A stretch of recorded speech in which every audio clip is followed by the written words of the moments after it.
ये वीडियो उन लोगों के लिए है जो रेगुलर पढ़ाई कर रहे हैं बट उनमें कॉन्फिडेंस नहीं आ पा रहा है कि इस साल उनका नीट हो भी पाएगा या नहीं, हो भी पाएगा तो क्या अच्छे रैंक से हो पाएगा नहीं।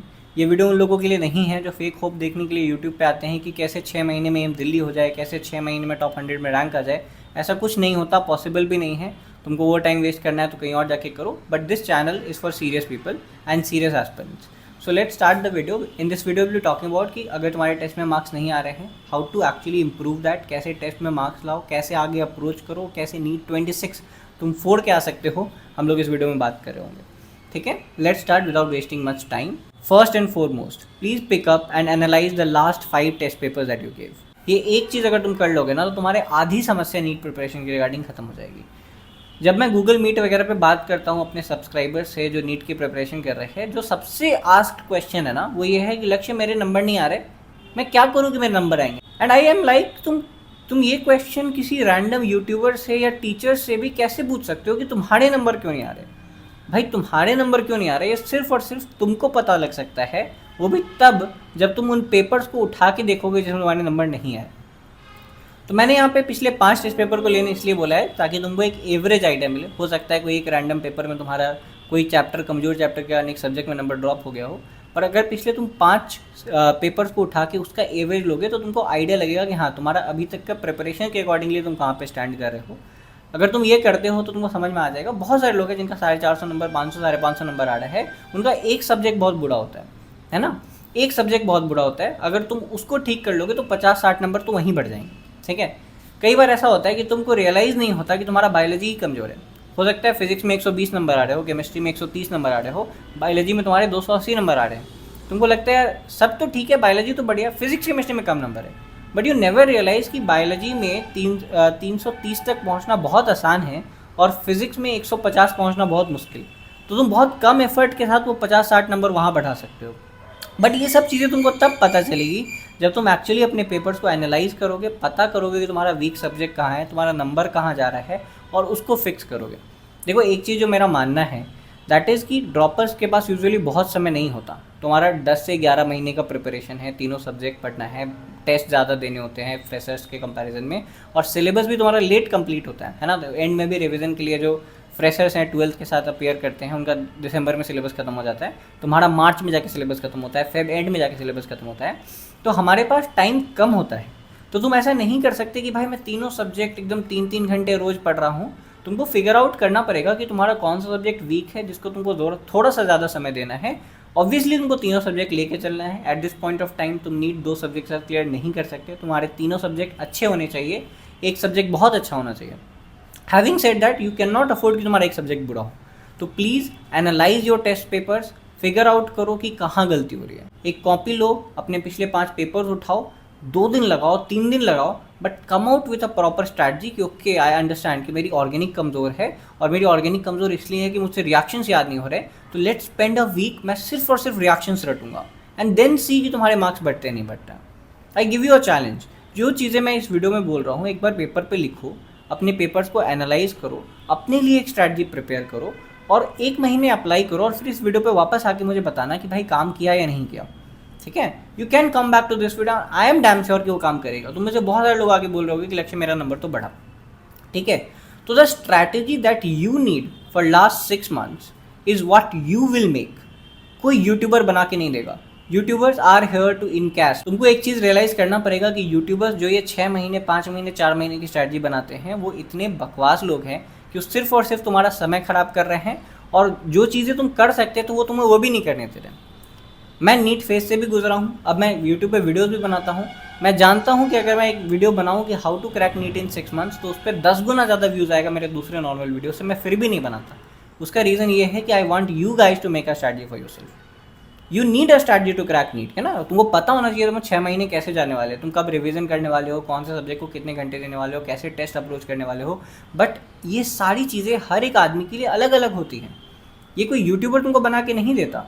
अब नीट में 6 महीने बचने वाले हैं ना, बार बार के यूट्यूब पे वीडियो आएगा, how to crack NEET in 6 months, last 6 month strategy, time table का बाप, ये वो बहुत सारी वीडियोज़ आएंगी।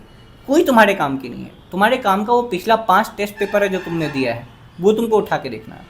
मैंने अभी एक लड़की का चैनल देखा, शी ऑल्सो गाइड पीपल, उनके पिछले 5 वीडियो में 4 वीडियो स्ट्रैटेजी वीडियोज़ हैं। How to crack NEET in 7 months, how I crack NEET in 7 months, what are the resources I followed in 7 months, how to crack NEET in 6.5 months. These are the 4 videos on her channel. Do you think she even care about your preparation or anything? And nobody do. ज़्यादातर जो YouTubers video बना रहे हैं, they have forgot the morals for views also. So please ये चीज़ कर लो। मैं बार बार ये चीज़ बोल रहा हूँ कि यूट्यूबर्स की स्ट्रैटेजी नहीं, क्योंकि मैं आपको बताता हूँ, मैं अगर एक स्ट्रैटेजी बना के दूंगा ना 6 महीने की, तुम्हें इतना खूबसूरत लगेगा देख के, तुम्हें लगेगा यार यही तो फॉलो करना है, ये एक बार फॉलो कर लिया तो आराम से नीट हो जाएगा यार, एम्स भी हो जाएगा। That looks good, but trust me on this, जब तुम करने बैठोगे यू रियलाइज कि this is impossible, this is not how you do.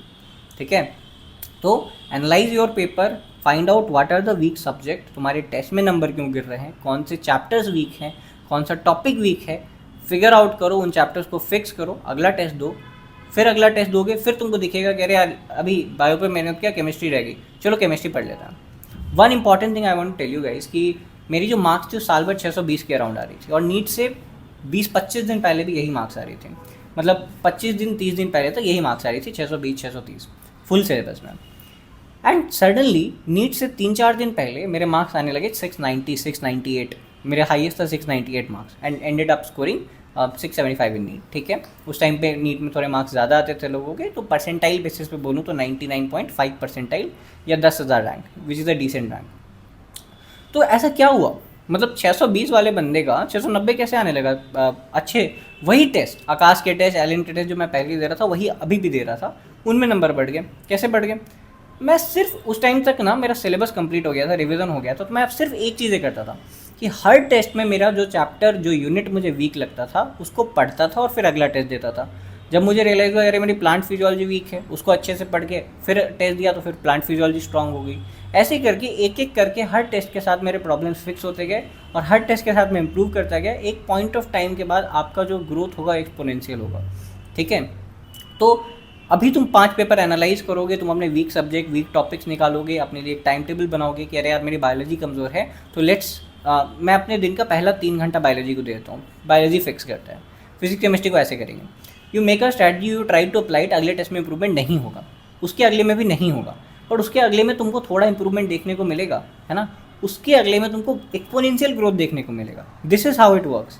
Rome wasn't built in a day, you have to understand this, कि तुमने अभी तक जो कचरा किया है, तुम 20 दिन पढ़ के उसको बहुत इंप्रूव नहीं कर सकते, बट इवेंचुअली आपका जो ग्रोथ है वो एक्सपोनेंशियल होगा। तुमने अगर ये कर्व पढ़ा होगा कि पहले there is a lag phase and then there is exponential phase, so your improvement वो you won't see it in like in 10 days और in 15 days। Give yourself a month और 2, 3-4 टेस्ट लिखो and you will eventually improve, अगर तुम अपने papers को analyse करके आगे की प्लान को बनाते हो और उसको फॉलो करते हो। फिर अगला टेस्ट दोगे, फिर 2-4 पेपर पिछला उठा के देखना, अरे यार 4 पेपर, हाँ चलो इसमें इंप्रूवमेंट आया है, अरे मेरी केमिस्ट्री थोड़ी कमज़ोर हो रही है, चलो केमिस्ट्री को अच्छे से पढ़ते हैं, चलो मेरी फिजिक्स कमज़ोर हो रही है, फिजिक्स में मैं रिएक्शंस भूल रहा हूँ, फिजिक्स में मैं फॉर्मूलेस भूल रहा हूँ, चलो फॉर्मूला सीट अच्छे से बना लेते हैं, उसको रट लेते हैं। Start doing it, marks improve होते जाते हैं। बहुत बेसिक सा काम है, लेकिन तुमको करना पड़ेगा।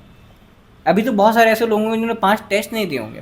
अगर ऐसे भी लोग हो तो प्लीज़ कमेंट करके बताओ एंड एक्सेप्ट करो। If you want to improve, if you want to rectify your mistakes and if you want to do good, you have to accept जो तुमने गलत किया था, right? So you need to do that. So this is the first thing and this is the most important thing. इसके अलावा भी मैं तुमको 2-3 छोटे-छोटे एडवाइस देता हूँ how to actually approach NEET 26 like a topper, or what are the good things that you need to do. But this is the most important. This is the crux of the video. Please do it. The next thing is revise entire syllabus before test. मैंने जब अपना preparation किया ना तो 2 phases थे, एक मेरा first attempt और एक सेकंड अटैम्प्ट। फर्स्ट अटैम्प्ट में मेरा नीट नहीं हुआ, मेरे मार्क्स बहुत बुरे नहीं थे, 430 नंबर के आसपास थे। सेकंड अटैम्प्ट मेरा बहुत अच्छा गया, मेरा सिलेक्शन भी हो गया। इन 2 अटैम्प्ट में मैं तुमको बताता हूँ अंतर क्या था। जब मैं नीट 23 के लिए मैंने रिवीजन करना स्टार्ट किया, और मुझे आज भी याद है chapter Newton law of motion से मैंने स्टार्ट किया था, तो आई रियलाइज़ कि मुझे ये चैप्टर ऐसा लग रहा है कि मैंने कभी ज़िंदगी में देखा ही नहीं, क्योंकि लेजिट मुझे वो चैप्टर पढ़े हुए 1 साल के आसपास हो गया था। उस टाइम मैं 12th में था, चैप्टर 11th का है, तो पढ़े हुए 1 साल के आसपास हो गया। तो जब तुम कोई चैप्टर को पढ़े हुए 4 महीने, 5 महीने, 6 महीने हो जाते हैं, तो चाहे तुमने कितने भी अच्छे से पढ़ाओ, तुम्हारा वो मेहनत वेस्ट हो जाएगा। तो तुमने अभी 15 दिन, 20 दिन दे के जेनेटिक्स बहुत प्यार से पढ़ लिया, इसके बाद तुम आगे बढ़ के नवंबर, दिसंबर आता है, जनवरी आता है, एंड तुम रिविज़न करना स्टार्ट करते हो, 3-4 महीने तुमने जेनेटिक्स नहीं छुआ, यू विल रियलाइज कि तुमने अभी कितने भी अच्छे से पढ़ा हो, यू विल फॉरगेट इट। तो रिविजन इज़ दैट इम्पॉर्टेंट कि जब मैंने नीट 24 में अपना पहला फुल पेपर दिया, पहला फुल पेपर बिना रिवीजन स्टार्ट किए, मेरा वैसे सिलेबस खत्म हुआ और मैंने बोला चलो एक फुल पेपर दे के देखते हैं, मेरे 636 मार्क्स थे। Can you believe it? तो यस, नीट 24 में क्या हुआ कि मैंने साल भर ऐसे रिवाइज किया था कि जैसे ही मेरा सिलेबस खत्म हुआ, मेरे ऑलरेडी फुल सिलेबस में 636 आ रहे थे एंड आई न्यू कि मेरा इस साल हो जाएगा। तो to do that you have to keep revising. अब तुम लोग में तो बहुत सारे लोग लक्ष्य एक रिविजन स्ट्रैटेजी बना दो, ठीक है, you should know how to make a revision strategy, you should have a revision strategy. लेकिन एक जो बहुत इंपॉर्टेंट और बहुत सिंपल स्ट्रैटेजी है वो ये है कि प्लीज़ अपने टेस्ट के सिलेबस को अच्छे से करते जाओ, तुम्हारा पुराना सब कुछ रिवाइज होते जाएगा। तुम कोई सा भी टेस्ट सीरीज़ फॉलो कर रहे हो, बीट PW, LN, आकाश, नीट प्रेप, कोई सा भी टेस्ट सीरीज़ फॉलो कर रहे हो, ये सब लोग ना हर टेस्ट के बाद, हर 2-3 टेस्ट के बाद पिछले वाले टेस्ट का कुछ पोर्शन इंटीग्रेट करते हैं। लेट्स से जब तुम 5वां टेस्ट देने जा रहे हो तो पहले टेस्ट में जो चैप्टर आया था वो कोई एक आध उठा के डाल दिया। और ये टेस्ट सीरीज इस तरीके से डिज़ाइंड होती है कि तुम्हारा पूरा जो सिलेबस है वो कम से कम 2-3 बार, अगर तुम सिर्फ टेस्ट में अच्छा करने की कोशिश करते हो तो सिलेबस रिवाइज होते जाए, है ना। तुम कुछ पुराना छोड़ो ना, कोई भी सा भी टेस्ट सीरीज़, मैं कोई स्पॉन्सर्ड वीडियो नहीं बना रहा हूँ, कोई कुछ रिकमेंडेशन नहीं है, कोई सा भी टेस्ट सीरीज़। तो तुमको कोशिश करनी है कि मैं टेस्ट सीरीज़ के पहले एटलीस्ट अपना सिलेबस अच्छे से कंप्लीट करता चलूँ। If you just do that, forget about marks जो तुम टेस्ट में स्कोर करो, मार्क्स तो बहुत एक्सपोनेंशियली ग्रो किया जा सकता है बहुत कम समय में, पर अगर तुम रेगुलर रिविजन करते चल रहे हो यू विल सी इम्प्रूवमेंट। और अंत में ये फ़ायदा अभी नहीं दिखेगा तुमको, अंत में जब तुम बैठोगे रिविजन करने के लिए यू विल रियलाइज कि तुम्हारा ऑलमोस्ट पूरा सिलेबस तुम्हारे माइंड में है, just have to go through the syllabus once, ठीक है। मेरी क्या स्ट्रैटेजी होती थी मैं बताता हूँ। मैं बायोलॉजी और इनऑर्गेनिक को ही मेन टाइम देता था, क्योंकि आपको टेस्ट के लिए प्रिपेयर करने के लिए अलग से टाइम नहीं मिलता ना कि हाँ आज संडे को टेस्ट है तो इस हफ्ते आपको क्लास नहीं जाना है, आपको 6 दिन लगभग क्लास जाना होता है। मेरा जो क्लास था वो भी 6 घंटे चलता था दिन के, उसके बाद उसका रिवीजन करना, क्वेश्चन प्रैक्टिस करना, समय नहीं मिलता था। मैं एक वीडियो बना दूंगा कि कैसे मैं समय मैनेज करके टेस्ट के लिए प्रिपेयर करता था, सब्सक्राइब कर लेना उसके लिए। लेकिन क्रक्स ये था कि हाँ बहुत समय नहीं मिलता तो आपको सेलेक्टिव रहना पड़ेगा। मैं क्या करता था कि बायो और इनऑर्गेनिक मेरे लिए बहुत वोलेटाइल थी, मैं बहुत भूलता था। एनसीईआरटी में 5 बार पढ़ रखा है बट फिर भी टेस्ट देने जा रहे हैं, नंबर 250 आ रहा है। तो I needed to go through biology and inorganic at least once in a good way. मैं अच्छे से समय देके बायो इनऑर्गेनिक पढ़ता था बायो और इनऑर्गेनिक पढ़ता था, और ऑर्गेनिक, फिजिकल और फिजिक्स वो मैं बस ऊपर से पढ़ता था। फिजिक्स में मैंने फॉर्मूलाज देख लिया, ऑर्गेनिक और फिजिकल में मैंने रिएक्शन देख लिया, शॉर्ट नोट्स एक बार देख लिया एंड वो खत्म। तो ऐसा समझो कि मैं बायोलॉजी और इनऑर्गेनिक को अगर 10 घंटे देके प्रिपेयर करता था, फिजिक्स, ऑर्गेनिक और फिजिकल मिला के मुझे 2 घंटे लगते होंगे। दिस वॉज माई स्ट्रैटेजी, क्योंकि मैं फिजिक्स, ऑर्गेनिक और फिजिकल मेरी अच्छी हो गई थी, है ना। जब मैंने स्टार्ट किया था प्रिपरेशन तब तो बहुत ख़राब थी, बट मैंने बहुत टाइम देके इन सब्जेक्ट्स को अच्छा कर लिया था। तो I was confident about these subjects कि हाँ मैंने थ्रू आउट माई एक टेस्ट और दूसरे टेस्ट के बीच में जो इंटरवल है उसमें मैंने इन सब्जेक्ट को तो बहुत अच्छे से पढ़ा है। तो चलो बायो और इनऑर्गेनिक जैसे वोलेटाइल सब्जेक्ट को ज़्यादा समय देते हैं। तो यूजुअली ऐसा नहीं होता, मतलब अगर तुम्हारे पास इतना समय होता ही कि भाई तुम टेस्ट से पहले पूरा सिलेबस अच्छे से पढ़ के जाओ, सबका क्वेश्चन प्रैक्टिस करके जाओ, तो तुम वीडियो ही नहीं देखते कि टेस्ट के लिए कैसे प्रिपेयर करें, या तुम वीडियो ही नहीं देखते कि भाई टेस्ट में नंबर क्यों नहीं आ रहे, ऐसे क्वेश्चन ही नहीं होते। तो ऑब्वियसली टेस्ट के लिए समय कम होता है, you have to be selective with your syllabus. अब एक और चीज़ वापस से बोल रहा हूँ, वो यूट्यूबर वाली फिर से गलती मत करना कि भाई लक्ष्य ने बोला ये ऐसे करने होते हैं, चलो मैं भी ऐसे करूँगा। हो सकता है तुम्हारी बायोलॉजी इनऑर्गेनिक बहुत अच्छी हो, तुम नहीं भूलते हो, और फिजिक्स में तुमको बिल्कुल ही क्वेश्चन प्रैक्टिस करे बिना नहीं होता क्वेश्चन, तो उस टाइम पे तुम क्या करोगे, तुम फिजिक्स के क्वेश्चन ज़्यादा सॉल्व करोगे टेस्ट से पहले और बायोलॉजी इनऑर्गेनिक को कम समय दोगे, सुपरफिशियली पढ़ोगे। तो ये तुम्हारी स्ट्रैटेजी होगी। और अगेन ये तुमको तब पता चलेगा जब तुम टेस्ट पेपर्स के बाद देखोगे कि हाँ यार मेरे कौन से सब्जेक्ट में नंबर आ रहे हैं, कौन से नहीं आ रहे, उसमें किसको मैं टेस्ट से पहले ज़्यादा समय दूँ। बट तुम जैसे भी अपना प्लान करो, बस एक चीज़ ज़रूर करो कि चाहे तुम फिजिक्स में बस फॉर्मूलाज देखते चल रहे हो, चाहे तुम बायोलॉजी में कोई एक ऐसा मैप बुक बना रखा है वो बस मैप्स देखते चल रहे हो, है ना, चैप्टर का क्रक्स देखते चल रहे हो, जैसे भी चल रहे हो, तुम चैप्टर्स का टच ना छोड़ो। और ये चीज़ तुम कर सकते हो टेस्ट से पहले सिलेबस कंप्लीट करने का कोशिश करके। पढ़ना या रिवाइज़ करना ये नहीं होता कि भाई तुम फिजिक्स जब तक नहीं रिवाइज होगा, जब तक तुम पूरा नोट्स अच्छे से नहीं पढ़ते, है ना, सारे एक्सरसाइजेस के क्वेश्चन सॉल्व नहीं करते, PYQs नहीं करते, तब तक फिजिक्स का रिवीजन कंप्लीट हो, ऐसा कुछ नहीं है। तुम फिजिक्स के एक बार बस फॉर्मूले देख लो, वो एक रिवीजन हो गया। कभी तुमने फिजिक्स का एक 1 शॉट देख लिया, वो एक रिवीजन हो गया। कभी तुमने उस चैप्टर के 20 क्वेश्चन कर लिए, वो भी एक रिवीजन हो गया। बट कीप रिवाइजिंग, चैप्टर का टच मत छोड़ो, अंत में बहुत फ़ायदा होगा। जब बाकी लोग रिवीजन के टाइम में थियरी पढ़ रहे होंगे, है ना, एक चैप्टर करने में 2 दिन 3 दिन लगा रहे होंगे, तुम एक चैप्टर 3-4 घंटे में फिनिश करके दूसरों से बहुत एक्सपोनेंशियली ग्रो करोगे, ठीक है। This is a very important advice. And at last one very basic thing जो तुम सबको भी आइडिया होगा कि at this point of time यार your time is money, your time is more valuable than money in fact. मैं toxic motivation नहीं देना चाहता यूट्यूब पे आके, but honestly I was at that point जब मैं प्रिपेयर कर रहा था, मैंने कभी नहीं बोला कि सैक्रिफाइस योर हेल्थ। मैंने एक आध वीडियो में ऐसा बोला है कि हेल्थ मैटर्स अ लॉट, क्योंकि मैंने अपना खराब कर लिया था। बट वो सच्चाई तो ये है ना कि इस कदर प्रिपेयर कर रहा था कि I actually forgot everything in my life apart from studying. तो मेरा टाइम टेबल कुछ ऐसा होता था कि मैं सुबह 7-8 बजे उठता था, मैं रात में थोड़ा लेट सोता था, 2 बजे, कभी कभी 3 बजे, तो ज़्यादातर दिन ऐसे था।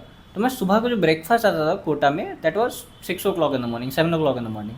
मैं उठता था 8:30 बजे, 9 बजे मोस्ट ऑफ द टाइम। तो ब्रश करते वक्त मेरे पास समय नहीं बचता था ज़्यादातर दिन कि मैं ब्रेकफास्ट करने जाऊँ, क्योंकि ब्रेकफास्ट ख़त्म हो गया होता था उस टाइम तक। तो 9 बजे पढ़ने बैठ गया बिना खाए पिए, ठीक है। मुझे आज भी याद है, मैगी भी नहीं बनाता था कई बार, ये सोच के कि यार समय वेस्ट होगा 2-4 मिनट, उससे अच्छा पढ़ने बैठ जाऊँ, है ना। मेरा ये रूल था कि उठने के बाद पढ़ने बैठने के बीच में मेरा 30 मिनट से ज़्यादा का गैप नहीं होना चाहिए। I use to solve MCQs on my phone on toilet, while brushing, while eating. अगर कभी ब्रेकफास्ट करूँ तो ब्रेकफास्ट करते हुए। Most of the time I use to skip breakfast. 12-1 बजे तक 12 बजे तक पढ़ाई किया मोस्ट ऑफ द डेज। 12 बजे लंच आ जाता था, लंच किया, नहाया, कॉलेज गया, 2 से 8 पढ़ाई की। उस 2 से 8 में भी अगर कभी ब्रेक मिल रहा है ना, दो क्लासेस के बीच में ब्रेक मिल रहा है, उसमें भी कोशिश किया कि कुछ MCQs कर ले। लौटते वक्त जो रास्ता होता है मेरा हॉस्टल और कोचिंग के बीच में, उसमें भी I use to solve MCQs biology के। और मैंने अपने बायोलॉजी के MCQs मैंने 5,000 MCQs तो ज़रूर सॉल्व किए होंगे बायोलॉजी के, और मैंने सब इसी तरीके से किया। मैंने कभी डेडिकेशन के साथ बैठ के स्टडी टाइम में बायो के MCQ नहीं किए। मैंने हमेशा ये फ्री टाइम 5-10 मिनट को निकाल के बायो के MCQ सॉल्व किया। And I solve a hell lot of questions of biology और any subject for that matter fact. But बाकी सब्जेक्ट में you need a paper, you need a pen, आपको बैठना पड़ता है। बायोलॉजी मैंने ऐसे किया, है ना। मेरे मार्क्स एंड में 330 थे, क्योंकि एंड में मैंने बायोलॉजी को अच्छे से रिवाइज़ नहीं कर पाया। उसका भी एक अलग रीज़न है, मैंने उस पर भी वीडियो बना रखा है कि बायोलॉजी में मैंने क्या गलती की। क्योंकि I was not very bad at biology, है ना। मेरे फिजिक्स में 170 नंबर थे, केमिस्ट्री में 175 थे, तो बायो में कंपेरेटिवली कम रह गया। उसका एक अलग रीज़न है कि मैंने बायोलॉजी को सही से हाईलाइट नहीं कर रखा था, तो एंड में मैं रिवाइज़ ही नहीं कर पाया बायोलॉजी को। And there is a core concept of NEET preparation कि अगर तुम आखिर के 1 हफ्ते, आखिर के 2-3 दिन में पूरा सिलेबस एक बार देख लेते हो तो तुम्हारा हो जाएगा, ठीक है। मोस्ट ऑफ द टाइम हो जाएगा, ठीक है। While you are preparing for a exam जहाँ पे 25 लाख लोग मार रहे हैं कि भाई मेरा हो जाए, वहाँ पे यू कैन नॉट एक्सपेक्ट कि भाई चलो आज एक ब्रेक डे ले लेते हैं। Even your break day should भी 5-6 घंटा पढ़ाई कर लिया, है ना। 12 घंटे पढ़ते हैं, ब्रेक लिया है आज इसलिए 5 घंटे पढ़ लेते हैं। आज मेरी पढ़ाई नहीं हो पाई इसलिए 4 घंटे पढ़ाई किया। एक भी दिन ऐसा नहीं जाना चाहिए जहाँ तुमने पढ़ाई ना की हो। कम से कम भी पढ़ो तो 4-5 घंटे ज़रूर निकालो। तुम सुबह से नहीं पढ़े, दोपहर में पढ़ने बैठ जाओ, दोपहर से शाम पढ़ लो। दिन भर नहीं पढ़े, होल नाइट सेशन खींच लो। 10 बजे सोना है, दिन भर नहीं पढ़े, 9 बज गया है, 9 से 10 पढ़ लो।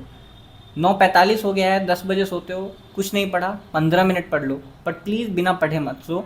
ये वाला वर्ड बोलना बंद कर दो कि कल से पढ़ेंगे। This is the worst thing. मैंने बहुत बोला है कल से पढ़ेंगे, कुछ घंटा पढ़े नहीं होता।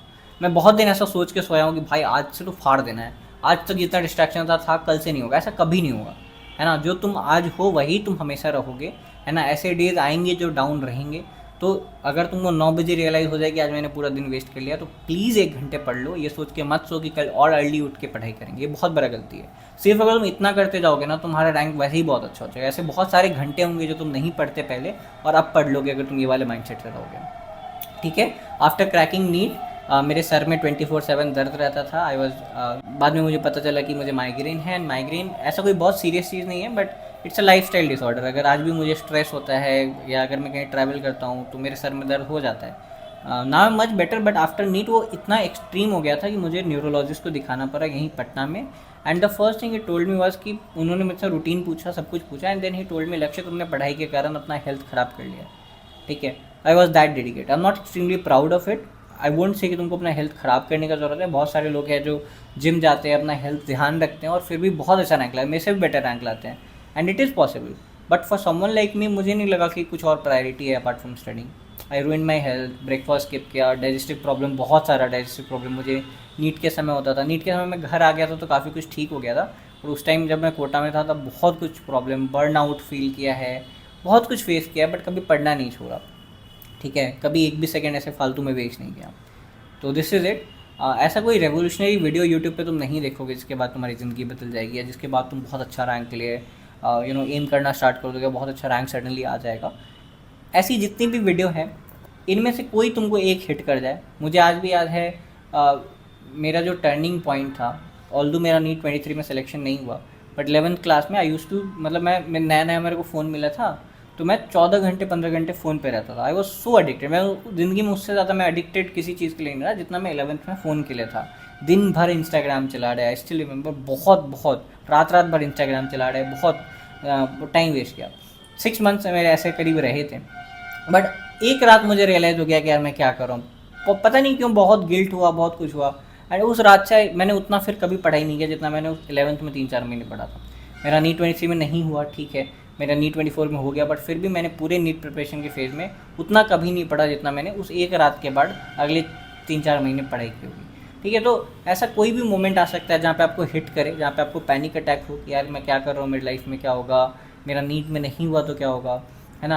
अगर ये सब चीज़ें तुम बैठ के कभी सोचो, कभी पैनिक अटैक हो जाए, ऐसा एक कोई वीडियो तुमको फीलिंग दे दे कि भाई मेरा नहीं हुआ तो क्या, है ना, you know what importance this exam has for you, कोई भी, तो this is the purpose of this video. मैं अब वीडियोज़ मैं इसीलिए बनाता हूँ ऑनेस्टली। अगर मैं एक चीज़ बताऊँ ना, मैंने सारे कंटेंट कवर कर दिया, टेस्ट में कैसे प्रिपेयर करिए, क्या ये करे वो करे। मैं वीडियोज़ इसीलिए बनाता हूँ कि तुम ट्रैक पर हो। Every month I make a video, not a strategy video 7 month में कैसे क्रैक करें, 6 मंथ में कैसे क्रैक करें, but every month I make a video कि 6 महीने बचे भाई, पढ़ ले, अब कम से कम फ़ोन रख दो। तुम अगर देखोगे मेरे चैनल पे है 8 महीने हैं और disappear for 8 months, disappear for 6 months. Every time, every month I come and give you a reality check कि भाई प्लीज़ पढ़ लो। And I hope this is one of the video where you will start changing your life, and this is upon you. मेरा कोई role नहीं है, but please sit back, think about it, what you are doing with your life, what you want, and क्या तुम ऐसा कुछ भी कर रहे हो कि तुम उस चीज़ को अचीव कर पाओ। बिकॉज कम से कम 5 लाख तो लोग ऐसे है ही यार जो सुबह उठते और रात सोते यही सोच के कि मुझे नीट क्लियर करना है। ठीक है, to be in top 1% you have to behave like the top 1%। Thank you.